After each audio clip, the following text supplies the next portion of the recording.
Türkiye'den, İstanbul'dan şu anda tam olarak 8.000 kilometre uzaktayız. Peki neredeyiz?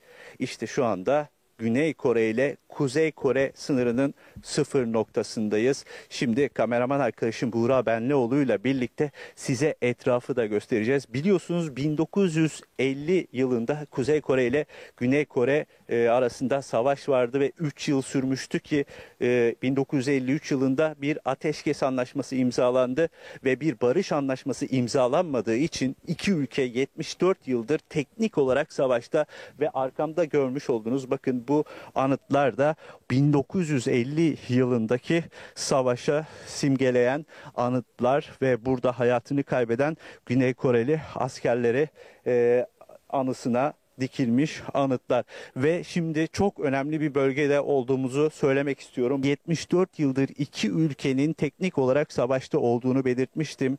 İki ülkeyi ayıran bir sınır var ve bu sınır askerden arındırılmış bölge olarak anılıyor. Öyle ki 250 kilometre uzunluğunda olan bu sınır 4 kilometre genişliğe de sahip ki bu 4 kilometrelik genişlik içinde herhangi bir asker, silah ve sivil bulundurulmuyor.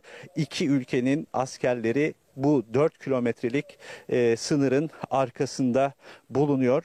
Tabii sınır burası geçmişte önemli olaylara da ev sahipliği yapmıştı. 2018'de iki ülke tekrar bir barış anlaşması imzalamak için masaya oturmuştu ve iki ülkenin Güney Kore lideriyle Kuzey Kore lideri sınır bölgesine gelerek dünyaya barış konusunda ciddi olduklarını göstermek için tam olarak sınırın sıfır noktasında el sıkışarak kameralara poz vermişti. Hemen takibinde 2019 yılında dönemin Amerikan Başkanı Donald Trump yine bölgeye gelerek Amerika ile Kuzey Kore arasındaki ilişkileri biraz daha tansiyonu düşürmek, Güney Kore ile Kuzey Kore arasındaki barışa ön ayak olmak için bölgeye gelip yine sınır bölgesinde ki o görüntüleri hatırlayacaksınız. Yine Kuzey Kore lideri Kim Jong-un'la tokalaşarak kameralara barış mesajları vermişti.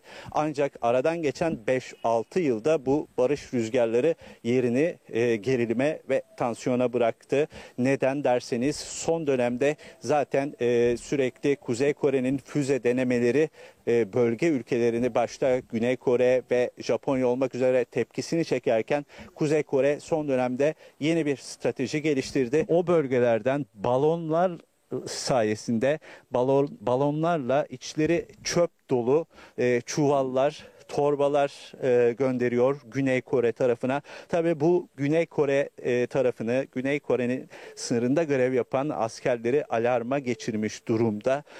Bu özellikle son dönemde gerginliği arttıran bir hareket Kuzey Kore'nin yaptığı. Peki Güney Kore ne yapıyor? Son olarak onlara değineyim. Bakın şimdi çok az susacağım ve arka planda bir müzik çalıyor. Birkaç saniyeliğine onu belki duyabilirsiniz diye susacağım.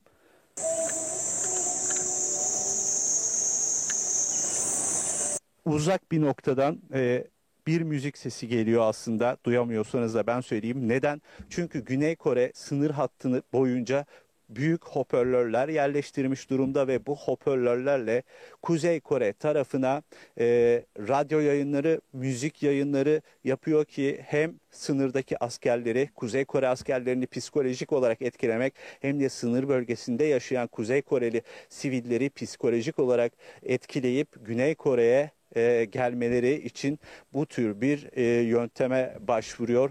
Dediğimiz gibi kameraman arkadaşım Buğra Benlioğlu ile birlikte CNN Türk olarak son dönemde tansiyonun en yükseldiği noktalardan biri olan Güney Kore, Kuzey Kore sınırının sıfır noktasındayız ve bölgeyi size göstermeye çalıştık. Bu noktadan sözü tekrar İstanbul'a bırakalım.